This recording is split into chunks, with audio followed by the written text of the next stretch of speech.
आजच्या नवीन व्लॉगमध्ये सगळ्यांचं अगदी मनापासून स्वागत करते। तर आज मी तुमच्याशी माझं morning to afternoon routine share करणार आहे।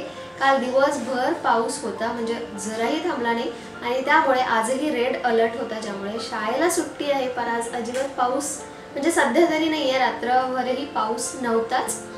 तर उगाची सुट्टी मिळाली आणि ज्या दिवशी सुट्टी असते त्या दिवशीचं थोडंसं रुटीन बदलतं असं मी म्हणत नाही, पण ते थोडंसं पुढे जातं, कारण सकाळी लेट उठण्यापासूनच सुरुवात होते। तर आज जे काय स्वयंपाकात म्हणजे मी बनवणार आहे तेही सांगणार आहे आणि त्याचबरोबर ज्या नवीन लग्न झालेल्या स्त्रिया आहेत त्यांच्याही रिक्वेस्ट आल्या की स्वयंपाक पटापट होण्यासाठी किंवा झटपट स्वयंपाक होण्यासाठी आधीची पूर्वतयारी काय करायची किंवा थोडेफार टिप्स सांग। तर जे आज मी करणार आहे स्वयंपाकात त्यावरूनच थोड्याफार टिप्सही शेअर करणार आहे आणि माझं मॉर्निंग रुटीनही शेअर करणार आहे। सो चला मग आजच्या व्हिडिओला सुरुवात करूया। व्हिडिओ शेवटपर्यंत बघायला विसरू नका आणि खरंच व्हिडिओतून थोडंफार जर तुम्हाला काही टिप्स मिळत असेल किंवा आवडत असेल तर लाईक आणि कमेंट करायला विसरू नका। आता सुरुवातीला स्वयंपाक करताना आपला बरेचदा स्वयंपाकाचा अंदाज चुकतो, कधी स्वयंपाक कमी पडतो तर कधी तो खूप जास्त होतो। त्यासाठी डाळ आणि तांदूळ तुम्हाला भात लावायचा असेल तर त्यामध्ये वाट्या किंवा अशा प्रकारचं काहीतरी एक माप ठेवा, म्हणजे रोजच त्या मापाने तुम्ही जेवढा तुम्हाला परफेक्ट माप पाहिजे आहे तेवढं परफेक्ट माप मोजून घेऊ शकता। त्यानंतर डाळ आणि भात दोन्हीही मऊसूत शिजण्यासाठी 15 ते 20 मिनिटं किमान अर्धा तास तरी डाळ तांदूळ शिजत ठेवा। त्यानंतर कुकरमध्ये 1 ग्लास पाणी घातलेलं आहे। पाण्याचा अंदाजही बऱ्याच जणांचा चुकतो आणि ते पाणी मग डाळ किंवा भातात जातं आणि भातही अगदीच कडक होऊ नये, थोडा मऊसूत शिजावा, मोकळा व्हावा। त्यासाठी भातामध्ये थोडंसं तूप घालायचं, म्हणजे भात मोकळाही होतो आणि मऊसूत शिजतोही। भात जर उतू जात असेल तर त्या डब्यावर एक प्लेट ठेवावी, म्हणजे भात उतू जात नाही आणि थोडंसं लिंबू टाकलं तर कुकर तेवढा काळा पडत नाही, नंतर घासायला प्रॉब्लेम होत नाही। आणि नाश्त्यासाठी जर आपण रवा भाजून ठेवला, शेंगदाणे भाजून ठेवले किंवा अगदी 5 ते 10 मिनिटात जर आपल्याला नाश्ता बनवायचा असेल तर हा खूप सोपा नाश्ता आहे, तो म्हणजे अंडा ब्रेड। आता त्यातही जर तुम्ही अंडी खात असाल तर हा नाश्ता बनवू शकता। तर 3 अंडी मी तिघांसाठी फोडून घेतली। त्यानंतर थोडंसं मीठ, लाल मिरची पावडर, हळद आणि थोडासा गरम मसाला टाकलाय। इथे रियांशला करायचं असतं हे सगळं काम, तर तो करतोय। त्यानंतर तव्यावर अगदी थोडंसं तेल लागतं, अजिबात तेल नाही टाकलं नॉनस्टिक तव्यावर तरीही चालेल, तरीही ते बनतं। आता हा तवा नॉनस्टिक नाही आहे म्हणून मी अगदी थोडंसं तेल टाकते। छान जी ब्रेड आहे ती त्यामध्ये डीप करायची आणि त्यानंतर तव्यावर टाकायची। दोन्ही साईडनी छान जोपर्यंत ती शेकत नाही तोपर्यंत मस्त भाजून घ्यायची। खूप छान नाश्ता लागतो आणि 5 मिनिटात तयार होतो। ब्रेकफास्ट झाल्यानंतर लगेचच स्वयंपाकाला लागली नाही तर कालचे जे कपडे होते ते मशीनमध्ये लावले आणि 2 दिवसापासून कंटिन्यू पाऊस चालू आहे, कपडेच वाळत नव्हते म्हणून हे स्टँड रात्रभर बेडरूममध्ये होतं। फॅनमध्ये सगळे कपडे व्यवस्थित सुकले आणि त्याचा स्मेलही येत नाही, पण आता बेडरूममध्ये त्याची अडचण होती म्हणून हे स्टँड परत बाल्कनीत ठेवते आणि परत नंतरच्या कामाची सुरुवात। तर ब्रेकफास्ट होईपर्यंत माझा कुकर झालेला आहे। त्यानंतर मला बनवायची आहे आज हिरवा माठची भाजी। यासाठी लागतो खूप सारा लसूण आणि स्वयंपाक लवकर व्हावा त्यासाठी आपल्याला लसूण ऑलरेडी सोललेला असेल तर आपली कामं पटापट होतात। त्यानंतर पेस्ट लागत असेल रोजच्या रोज भाजीमध्ये किंवा बऱ्याच जणांना ओलं खोबरं लागतं किंवा नॉर्मल सुकं खोबरं असतं, त्याचा कीस, शेंगदाण्याचा कूट, शेंगदाणे भाजून ठेवलेले। त्याचप्रमाणे नाश्त्यामध्येही जर रवा आपण भाजून ठेवला, शेंगदाणे भाजून ठेवले तर आपल्या सकाळची जी कामं आहे किंवा नाश्ता आहे तो लवकर बनतोच। तर ही पूर्वतयारी थोडी तरी पाहिजे असते। भाजी धुवून ठेवल्यानंतर लगेचच आता कापत नाही, कारण त्यात भरपूर असं पाणी असतं, तर ते थोडंसं असंच ठेवते थोड्या वेळ आणि कणिक मळून ठेवते। तर कणिकही जेव्हा आपण मळून ठेवतो तेव्हा मळल्यानंतर लगेचच चपात्या करायला घेऊ नका, कारण लगेच चपात्या केल्या की मग त्या वातळ किंवा कडक होतात आणि नीट जमत नाही। तर कणिक मळून 10 मिनिटं तशीच ठेवली तर 10 मिनिटांनी त्याच्या चपात्याही सॉफ्ट होतात। तर आता कणिक मळून ठेवते, तोपर्यंत भाजीसाठी जी तयारी लागणार आहे म्हणजे लसूण तर ऑलरेडी सोललेलं आहे ते सगळं तयारी करून ठेवते आणि त्यानंतर मग भाजीची तयारी। सुरुवातीला स्वयंपाकाच्या बाबतीतचा सगळ्यांचाच अंदाज चुकतो, कुणीच परफेक्ट नसतं, कारण नवीन फॅमिली असते, त्यांची जेवणाची पद्धत, जेवण आपल्याला माहिती नसतं। तर सुरुवातीला असं काही मोजून मापून जेव्हा आपण करतो कधी चपात्या खूप जास्त होतात किंवा कमी पडतात, त्यापेक्षा जर मोजून आपण केलं, एकदा का आपल्याला अंदाजा आला की आपल्याला इतक्या चपात्या करायच्या आहे आणि एवढं माप घेतल्यानंतर एवढ्या चपात्या बनतात, तर नंतर आपल्याला त्या मोजमापाचीही गरज पडत नाही, पण सुरुवातीला या गोष्टी कराव्या लागतात. डाळ तांदूळप्रमाणे जर कणिकही तुम्ही मोजून घेतली, एखादी वाटी किंवा कप ठेवलात, तर तुमचा चपातीचा अंदाजही तेवढा चुकणार नाही. चालू आहे इथे स्वयंपाकाची तयारी आणि याचे चालू आहेत आर्ट अँड क्राफ्ट. काय बनवलं आज? तुझी साखळी दाखव, ती काल बनवलेली. ती काल बनवलेली साखळी, सॉर्ड. एका दिवसात तुटली पण. काय आहे ते? हा, काही पण. सॉर्ड छान बनलेला. सॉर्ड दाखव कुठे आहे. तर सॉर्ड नाही आहे. एवढी मेहनत घेतो, एका दिवसात तोडतो. पण साखळी किती छान बनवली तू काल. अजून पण आहे? नको, राहू दे. नाही मग मी असं पण करतो. ठीक आहे. हे नेहमीचं आहे, म्हणजे सुट्टी असली किंवा काही काम नसले की आर्ट अँड क्राफ्ट चालू असतं. ग्लू, कैची, कचरा सगळं. आता हा पसारा उचल बेटा. ठीक आहे. एका पाठोपाठ एक काम करत राहिलं तर कामं पटापट होतातच. आता एका साईडला कणिक मळून ठेवली, तोपर्यंत भाजीची तयारी करून ठेवली, म्हणजे कणिकही सेट होते.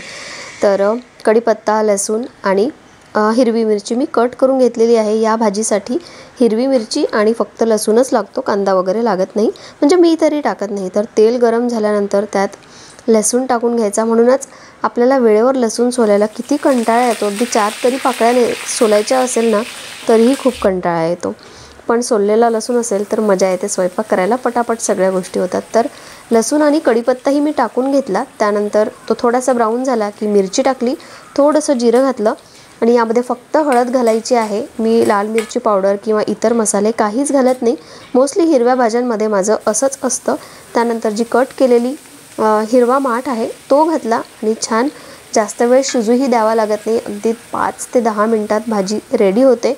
वरून थोडंसं मीठ घालायचं आणि वरून मला यावर ओला नारळ असेल तर तो घालायला आवडतो, किंवा मग ओला नारळ नसेल तर आपला खोबरा कीस जो असतो रेडीमेड तो मी घालते. त्याने एक कोकोनटचा स्मेल येतो आणि भाजीची टेस्ट अजून चांगली येते.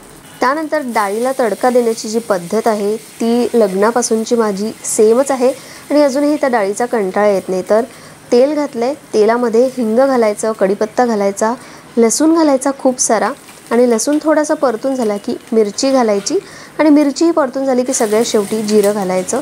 हा तडका माझ्या लग्नापासून मी करते आहे आणि अजूनही तशीच डाळ आम्हाला आवडते. कधीतरी चेंज होतो, अदरवाईज अशीच डाळ आम्ही रोज खातो. तर त्यानंतर डाळ घातली आहे, थोडंसं पाणी घालते आणि वरून मीठ घालते. त्यानंतर सगळ्यात शेवटी कोथिंबीर घालायची. एक नंबर लागते डाळ. कधीच या डाळीने तुम्हाला बोर होणार नाही. आता भांडीही आपल्याला कमी म्हणजे काढायची असेल तर जे चॉपिंग मॅट आहे, ज्या साईडनी मी चॉप केलेल्या सगळ्या भाज्या त्याला उलटं केलं आणि त्यावरच चपात्या करते. जर ते खूपच खराब झालं असेल ना तर मी मग पोळपाट काढते, म्हणजे चकला बेलन आपण काय म्हणतो त्याला, ते काढते. अदरवाईज मी यालाच उलटं करते आणि यावरच चपात्याही करते. तर चपात्या करताना फार अशा काही मोठी टिप नाही आहे, पण सुरुवातीला चपात्या करताना तेलाची किंवा तुपाची पोळी करा, म्हणजे ती कडक किंवा वातळ होत नाही. नाहीतर सुरुवातीला जेव्हा आपण चपात्या करतो, शिकतो, तेव्हा आपल्या चपात्या वातळ किंवा कडक होतात खूप वेळ राहिला तर. म्हणून तुपाची किंवा तेलाची चपाती करा, नाहीतर मग वरून तरी तूप लावा. मी आता इथे आता मला सवय झाली आहे म्हणून फुलकेही करत नाही आणि तेलाच्या किंवा तुपाच्या पोळ्याही नसतात. नॉर्मल तव्यावर भाजूनच पोळी करते.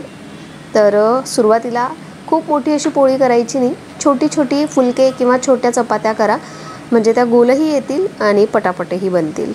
किंवा मग एकतर कापडाने शेका, म्हणजे ते शेकलंही व्यवस्थित जाते. आणि चपात्या झाल्यानंतर सगळ्यात शेवटी सगळ्या चपात्यांना तूप लावून ठेवा, म्हणजे काही वेळापुरते ॲटलिस्ट जेवण होईपर्यंत तरी चपात्या कडक होणार नाहीत. तर स्वयंपाक झाल्यानंतर मी पूर्ण गॅसचा ओटाही आवरून घेतला. आणि ही सवय मला खूप आधीपासून आहे, म्हणजे लग्नाआधी जेव्हा मी घरी असायचे तेव्हा आई मला स्वयंपाक झाल्यानंतर गॅसचा ओटा, गॅस स्टोव तेव्हाच क्लीन करायला लावायची. आणि तेव्हा मला कंटाळा यायचा, समजायचं नाही की इतकी काय हिला घाई आहे.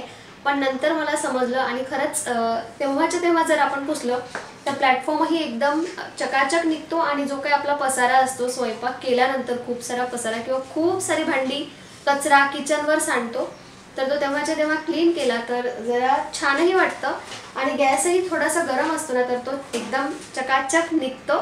तर भांडी एक वेळ राहिली तर ठीक आहे, भांडी आपल्याला जेवल्यानंतरही घासता येतात, पण ॲटलिस्ट गॅसचा ओटा किंवा गॅस तेव्हाच्या तेव्हा स्वच्छ करून घ्या. आणि आज मी अगदी बेसिक स्वयंपाक कसा करायचा हे सांगितलं.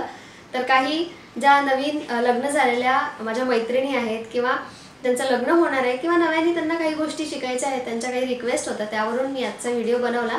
ज्या माझ्यासारख्या किंवा ज्यांना 10, 15, 20 वर्ष झाली आहेत त्यांच्यासाठी हा व्हिडिओ म्हणजे असं वाटेल की ही काय आज सांगतेय. पण आपली वेळ जेव्हा आपण आठवली की आपण 10-15 वर्षापूर्वी जर आपल्याला अशा प्रकारचा व्हिडिओ मिळाला असता किंवा असं कोणी सांगितलं असतं, असं गाईड केलं असतं, तर त्यावेळी आपली जी धांदल उडाली होती, आपल्याला स्वयंपाकासाठी लागणारा वेळ, त्यानंतर भाजीची गडबड आणि भाजी बिघडणे, कितीतरी गोष्टी व्हायच्या. जर आपल्या वेळेचं आपण आठवलं तर आता या अशा माध्यमातून जर ज्या नवीन शिकणाऱ्या आहेत त्यांना थोडीशी हेल्प होत असेल तर काहीच हरकत नाही. आय होप तुम्ही समजू शकाल. तर आता इकडचं काम झालं आहे, मला थोडी बाल्कनी क्लीन करायची आहे, कारण काल दिवसभर पाऊस चालू होता आणि पक्षी वगैरे येतात, मग सगळी घाण होते. तर थोडीशी बाल्कनी क्लीन करून घेते. त्यानंतर प्रियांशचा पसारा अजूनही चालूच आहे. तेच पसारा म्हणजे काय? क्राफ्ट. तर त्याचं क्राफ्ट चालू आहे आणि जेव्हाही तो असा क्राफ्ट करतो तेव्हा तिथे ग्लूचं थोडंसं लागलेलं असतं, तर त्यानंतर मला पुसावंही लागतं. म्हणूनच मी आज सकाळी पुसलं नव्हतं, कारण मला माहिती होतं सकाळपासूनच याचं चालू झालेलं. पहिले बेडरूममध्ये केलं, त्यानंतर आत्ता काहीतरी करतोय. तर थोडा वेळ थांबते, तोपर्यंत बाल्कनी क्लीन करते आणि त्यानंतर मग सगळ्यात शेवटी ह्याचं झाल्यानंतर एकदा पोछाही करून घेईल. होईल का तुझं आत्ता? झालं का तुझं? रियांशनी काय काय बनवलं तो आता दाखवणार आहे. एवढ्या वेळची त्याची मेहनत. हे आहे बूमरँग, हे आहे चाकू. बूमरँग कसं उडतं? बूमरँग असं केलं की उडतं, असं असं जवळ येतं. ओके. हे चाकू त्यांनी असं मारू शकतात.